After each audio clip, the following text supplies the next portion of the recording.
Hello મિત્ર, જય શ્રી કૃષ્ણ, જય માતાજી. તો આજે આપણે વાર્તા કરવા જઈ રહ્યા છે ચૈત્ર માસ સ્પેશિયલ અલુણા વ્રત. અલુણા વ્રત કેમ થાય તે તેની વ્રતને વિધિ જણાવું છું અને પછી વાર્તા સ્ટાર્ટ કરું છું. તો મિત્રો, મારી ચેનલને લાઈક, શેર અને સબસ્ક્રાઇબ ચોક્કસથી કરી દેજો. તો ચાલો, આખો ચૈત્ર માસ અથવા તો ચૈત્રના છેલ્લા 5 દિવસ, 3 દિવસ કે 1 દિવસ પણ આ વ્રત થાય છે. વ્રત કરનારે નાહી ધોઈ મહાદેવ પાર્વતીનું પૂજન કરવું, તેમની વાર્તા સાંભળવી અને મીઠા વગરનું અલોણું એટલે કે મોડું એકટાણું જમવું, બ્રહ્મચર્યનું પાલન કરવું, રાત્રે ભોય એટલે નીચે જમીનમાં સુઈ જવું. ચાલો વાર્તા સ્ટાર્ટ કરીએ. એક વાર ભગવાન શંકર તપ કરવા નીકળ્યા. પાર્વતી બોલ્યા, નાથ, તમે તપ કરવા જાઓ છો, પણ આ નિર્જન કૈલાસ ઉપર હું એકલી શી રીતે રહીશ? ભગવાન શંકરે કહ્યું કે હા દેવી, વાત ખરી છે. જુઓ, હું તમને વરદાન આપું છું કે તમે જ્યારે ઈચ્છો ત્યારે 2 સંતાનો ઉત્પન્ન કરી શકશો. તમને જ્યારે એકલું લાગે ત્યારે મારું સ્મરણ કરજો, એટલે તમને 2 સંતાનો થશે. પાર્વતીને એકલવાયું જીવન અકારું લાગ્યું, એટલે શિવના વરદાન પ્રમાણે તેમણે પોતાના જમણા અંગના ચંદન લેપમાંથી ગણપતિને અને ડાબા અંગના લેપમાંથી ઓખાને ઉત્પન્ન કર્યા.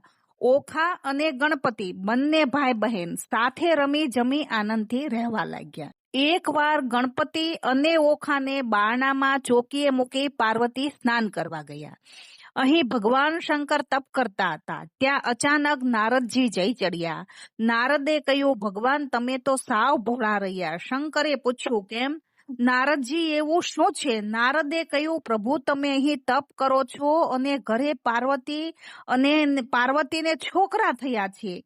એ કેટલું વિચિત્ર કહેવાય. આમ કહી વિદાય લઈ નારદજી ચાલતા થયા. નારદનું કહેવું સાંભળીને ભોળાનાથ ભરમાઈ ગયા. તેમને ક્રોધ ચડ્યો અને તેઓ ધુઆ ફુવા થતા સીધા કરે ગયા. માથે જટા, કંઠે સાપ અને હાથમાં ત્રિશૂળ, આવું બિહામણું સ્વરૂપ જોઈને ઓખાને બીકની મારી મીઠાની કોઠડીમાં સંતાઈ ગઈ.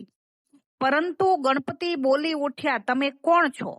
અહીં કેમ આવ્યા છો? બહાર ઉભા રહો, હું તમને ઘરમાં નહીં જવા દઉં.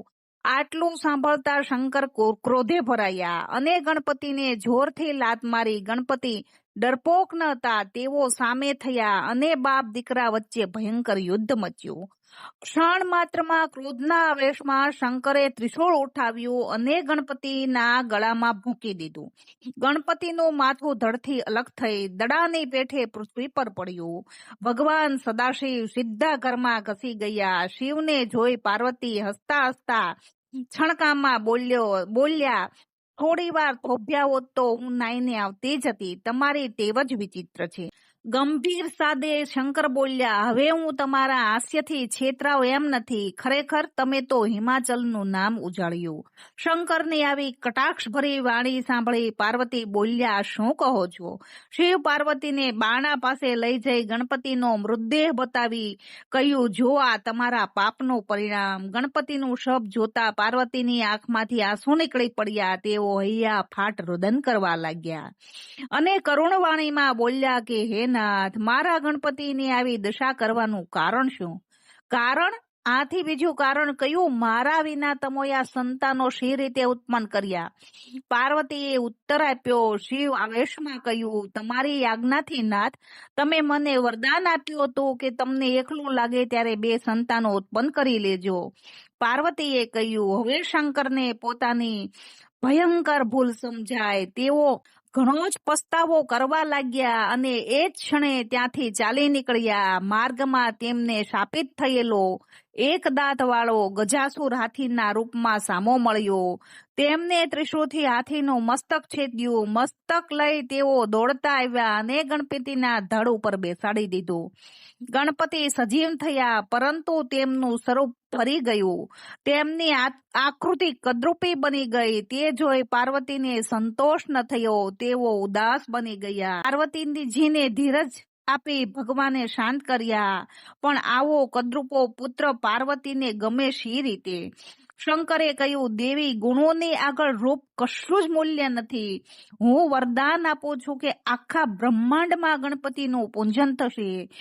જો પણ શુભ કાર્યનો ગણપતિ વિના આરંભ થશે નહીં, અને જો કોઈ આરંભ કરશે તો તેના કાર્યમાં અનેક પ્રકારના વિઘ્નો ઉભા થશે.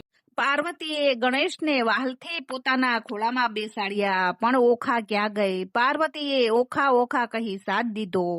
ઓખા ગભરાયેલી સ્થિતિમાં મીઠાની કોઠડીમાંથી ધ્રુજતી ધ્રુજતી ઊભી થઈ ગઈ. ઓખાને સંતાયેલી જોઈ પાર્વતીને ક્રોધ ચડ્યો. તેઓ બોલ્યા, તું તારો જીવ બચાવવા સંતાઈ ગઈ અને ભાઈને મરવા દીધો. હું તને શ્રાપ આપું છું કે તારું શરીર મીઠામાં ગળી જશે અને તારો બીજો જન્મ રાક્ષસ કુળમાં થજો. શાપ સાંભળીને ઓખા કરગરી પડી. શિવે પાર્વતીને કહ્યું, દેવી, એનો શો અપરાધ? એ બાપડી ડરની મારી સંતાઈ નહીં તો શું કરે? પાર્વતીએ પાછળથી પસ્તાવો થયો, પણ શાપ કાંઈ મિથ્યા થાય. તેઓ બોલ્યા, ઓખા, તું રાક્ષસ કુળમાં જન્મીશ, પણ તારું લગ્ન કોઈ દેવ સાથે થશે. તારો મહિમા ચૈત્ર મહિનામાં ગવાશે. જે કોઈ ચૈત્ર મહિનામાં તારું વ્રત કરી આખો મહિનો 5 દિવસ 3 દિવસ અથવા 1 દિવસ પણ મીઠા વગરનું અલોણું જમશે, તેને કોઈ જાતનો રોગ નહીં રહે અને તેને અખંડ સૌભાગ્ય પ્રાપ્ત થશે. તે પછી થોડી વારમાં ઓખા પાર્વતીના શાપને લીધે મીઠાની કોઠીમાં જ ઓગળી ગઈ. તેનો બીજો જન્મ બાણાસુરને ત્યાં થયો. તેને પાર્વતીના કયા પ્રમાણે અલુણા વ્રત કર્યું ને વ્રતના પ્રભાવે તેનું લગ્ન અનિરુદ્ધ સાથે થઈ ગયું હતું. તો આ છે ચૈત્ર માસમાં અલુણા કરવાની વાર્તા અને એનો મહિમા. જય શ્રી કૃષ્ણ, જય માતાજી.